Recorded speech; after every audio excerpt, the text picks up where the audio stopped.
بسم اللہ الرحمن الرحیم۔ السلام علیکم ورحمۃ اللہ وبرکاتہ۔ روزانہ وظائف سننے کے لیے ہمارے چینل کو سبسکرائب کریں۔ معزز سامعین، آج کی اس ویڈیو میں ہم آپ کے لیے وہ وظیفہ لے کر حاضر ہوئے ہیں جس کی برکت سے رب کریم نے جنید جمشید رحمہ اللہ کو کروڑ پتی بنا دیا۔ 1000 سے چھپی ہوئی یہ تسبیح جو بھی کرے گا اس کا ہر ناممکن کام ممکن میں بدل جائے گا۔ آج اس ویڈیو میں آپ کو ایک ایسا وظیفہ بتانے جا رہا ہوں، یقین کیجئے کہ اس وظیفے کی اتنی فضیلتیں ہیں، اس کی اتنی طاقت ہے، اس کو پڑھنے کے بعد یعنی کہ اس وظیفے کو کرنے کے بعد آپ کے تمام بگڑے کام بن جائیں گے۔ اور یہ وہ وظیفہ ہے، یہ وہ دعا ہے جس کو کرنے سے آپ کی زندگی میں ہر مشکلات اور پریشانی دور ہو جائے گی، آپ کی زندگی میں خوشیاں اور بہاریں آ جائے گی، آپ کی نیک دلی، خواہشات اور حاجات پوری ہو جائے گی۔ اس کو حضرت ارطغرل غازی رحمہ اللہ کیا کرتے تھے۔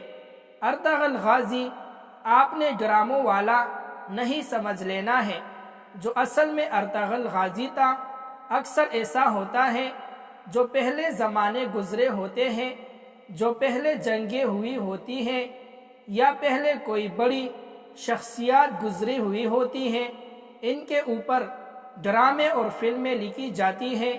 اسی طرح ارطغرل غازی ہے۔ ارطغرل غازی وہ شخصیت تھے جنہوں نے کسی بھی جنگ میں شکست نہیں کھائی، ہمیشہ کامیابی ہی ملی۔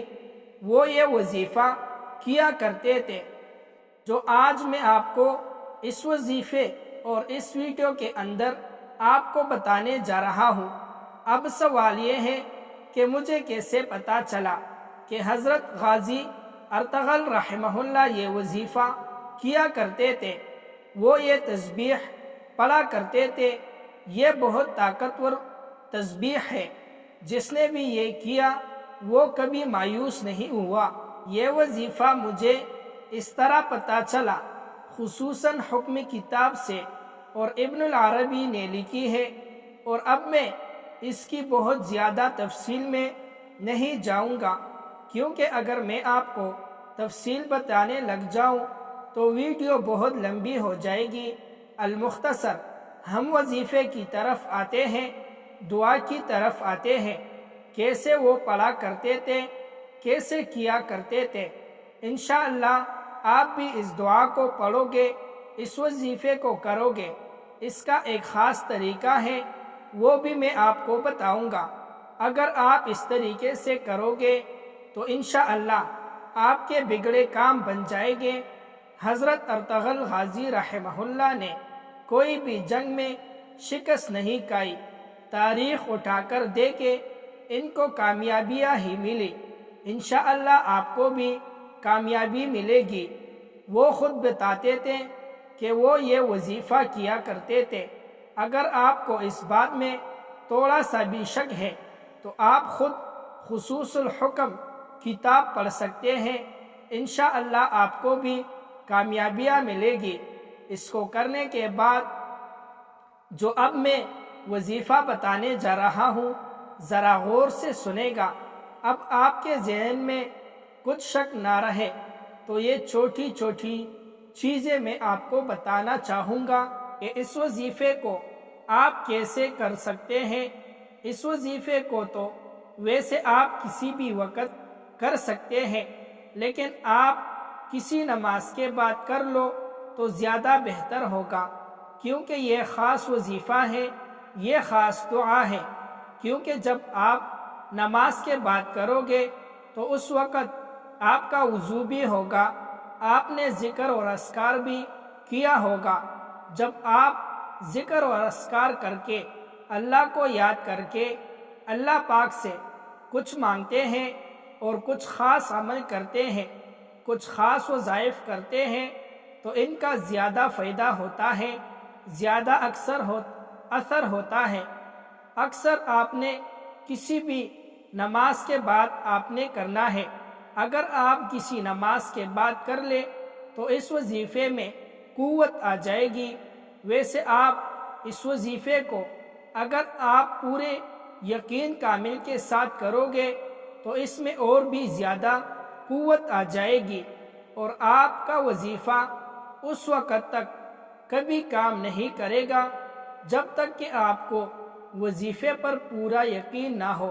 جب بھی آپ کو وقت ملے، کوئی پابندی والا بات نہیں، اس دعا کو، اس وظیفے کو کوئی بھی کر سکتا ہے، مرد بھی کر سکتا ہے اور عورت بھی کر سکتی ہے۔